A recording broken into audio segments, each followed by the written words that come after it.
तुम्ही एक गोष्ट नोटीस केली का? हे सगळे तरुण आपला राज जाहीर करीत आहेत की विद्यार्थ्यांवर लाठ्या चालवल्या गेल्या, पण आपल्या आधीची जनरेशन खुश आहे.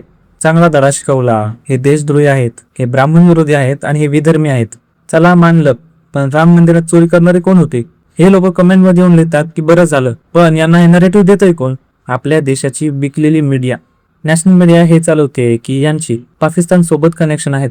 लोक काय वेडे नाहीयेत. जर हे विद्यार्थी देशद्रोही असतील तर मग देश फक्त ऐकून. आणि जर तुमचं म्हणणं असेल की लेफ्टचे लोक इथं स्वतःची राजकीय पोळी भाजताय, तर मग राईटचे लोक स्वतः पुढे का नाही येत?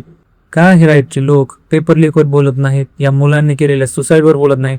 तुम्ही लोक विचार करत नाही की 70 वर्षे देशावर राज्य करणाऱ्या काँग्रेस सरकारकडे 130 करोड रुपयाचा फंड आहे आणि फक्त 11 वर्षात भाजपकडे 16,000 कोटीचा फंड आला तरी कुठून? एवढा विकास तर देशाचा पण झाला नाही.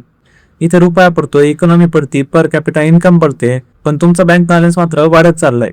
मेनस्ट्रीम मीडिया तुम्हाला दाखवते की बीजेपीने 8 दिवसामध्ये 2 करोड लोकांना बीजेपी जॉईन करून घेतली, पण 5 वर्षामध्ये 65 लाख विद्यार्थ्यांनी शाळा सोडली. त्या विद्यार्थ्यांना यांना का थांबवता नाही आलं?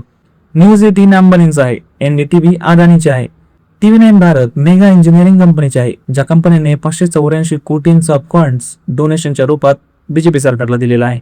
त्यामुळे मेनस्ट्रीम मीडिया बीजेपीला कधीच काही बोलणार नाही.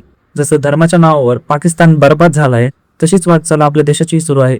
आणि यामध्ये सगळ्यात मोठा हात या मीडियाचा असणार आहे आणि मीडियाला ही गोष्ट अजूनही समजत नाही.